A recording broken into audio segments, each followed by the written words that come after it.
వర్షాలకు ఉద్యాన పంటల్లో నీరు నిలిచింది. వర్షం నీరు ఎక్కువ రోజులు నిల్వ ఉండడం వల్ల మొక్కల వేర్లకు గాలి, సూర్యరశ్మి అందక ఎర్రబారి చనిపోతున్నాయి.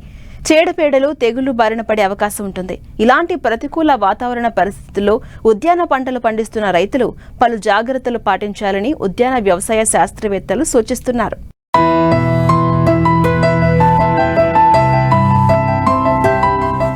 పంటలకు జీవం పోసి ఆదరువవుతాయనుకున్న వర్షాలు వరుసగా కురుస్తూ చేలను ముంచెత్తాయి.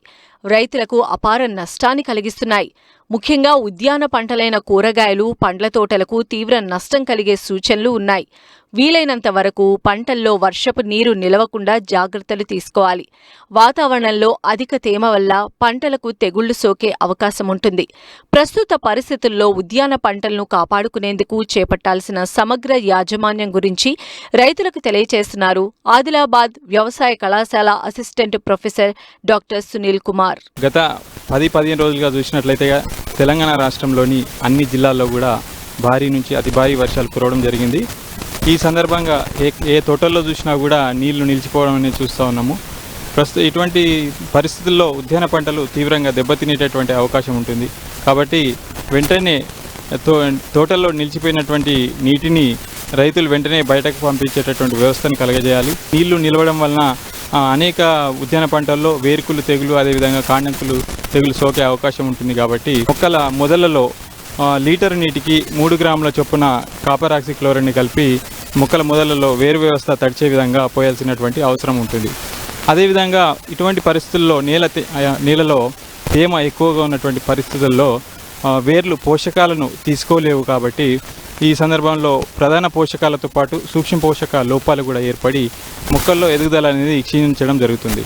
ఈ సమస్యను మనం అధిగమించడానికి నీటిలో కరిగేటటువంటి పోషకాలు అయినటువంటి 319 లేదా 13,045 అయితే కనుక లీటర్ నీటికి 10 గ్రాముల చొప్పున, అదేవిధంగా సూక్ష్మ పోషకాల మిశ్రమాన్ని అయితే కనుక 5 గ్రాముల చొప్పున కలిపి పిచికారీ చేసుకోవాలి.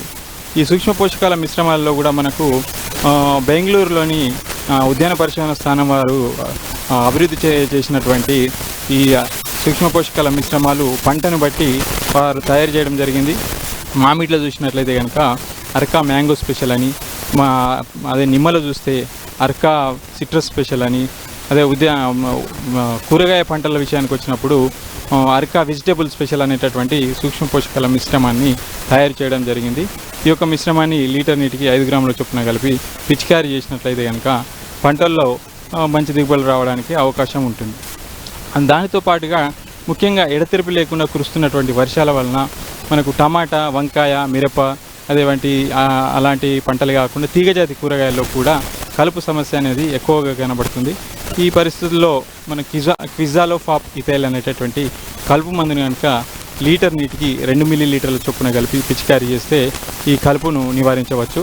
అదేవిధంగా ఈ వివిధ పంటల్లో మనం చూస్తే కనుక తెగుళ్ళ సమస్య అనేది ప్రధానంగా ఎక్కువగా ఉన్నది.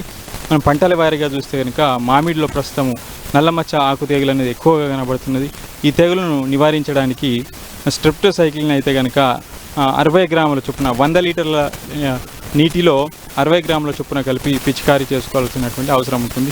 అంతేకాకుండా జాములో చూసినప్పుడు ఎండు తెగులు ఉధృతి కనబడుతూ ఉంటుంది. కాబట్టి మొక్క మొదలలో నీళ్లు నిల్వకుండా చూసుకోవాలి.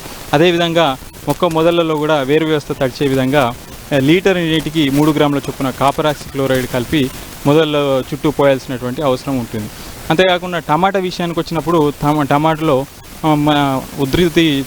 తెగుల ఉధృతి చూసినట్లయితే కనుక ఈ యొక్క బ్యాక్టీరియా ఆకుమచ్చ తెగులు అనేది చాలా విపరీతంగా నష్టాన్ని కలగజేస్తున్నది. ఈ బ్యాక్టీరియా ఆకుమచ్చ తెగులను నివారించడానికి 10 లీటర్ల నీటిలో కాపర్ ఆక్సిక్లోరైడ్ అయితే కనుక 30 గ్రాములు, దానితో పాటు 1 గ్రాము స్ట్రెప్టోసైక్లిన్ కలిపి మనం పిచికారీ చేసినట్లయితే ఈ యొక్క బ్యాక్టీరియా ఆకుమచ్చ తెగులను నివారించవచ్చు. ముఖ్యంగా మనకు వాణిజ్య పంటగా చెప్పబడేటటువంటి మిరప చూసినట్లయితే కనుక ఈ మిరపలో కొమ్మ ఎండు తెగులు అనేది ఎక్కువగా కనబడుతూ ఉంది. కొమ్మ ఎండు తెగులు వలన కూడా గోధుమ రంగు మచ్చలు ఏర్పడి కొమ్మలపైన ఈ కొమ్మలు కులిపోయేటటువంటి అవకాశం ఉంటుంది. ఈ యొక్క తెగులను నివారించడానికి మనం మెటిరామ్, అదేవిధంగా పైరాక్లోస్ట్రోబిన్ కాంబినేషన్ కలిగినటువంటి శిలీంద్రనాశిని లీటర్ నీటికి 3 గ్రాముల చొప్పున కలిపి పిచికారీ చేసుకోవాల్సినటువంటి అవసరం ఉంటుంది. తీగజాతి కూరగాయల్లో చూసినట్లయితే కనుక బూజు తెగులు ఉధృతి ఎక్కువగా ఉన్నది. ఈ సమయంలో బూజు తెగులను నివారించడానికి అజాక్సిస్ట్రోబిన్ మరియు క్లోరోథెలనిల్ కలిగినటువంటి శిలీంద్రనాశినిని లీటర్ నీటికి 3 గ్రాముల చొప్పున కలిపి పిచికారీ చేసినట్లయితే కనుక ఈ తెగులను సమర్థవంతంగా నివారించవచ్చు. ఈ విధంగా రైతులు అంటే చేనులలో తోటల్లో నిలిచినటువంటి నీటిని తీసివేయడంతో పాటు కలుపును నివారించడం, అదేవిధంగా ఈ సస్యరక్షణ చర్యలను కనుక పాటించినట్లయితే కనుక ఉద్యాన పంటల్లో పంట ఎదుగుదల మెరుగుపడి మంచి దిగుబడులు సాధించడానికి అవకాశం ఉంటుంది.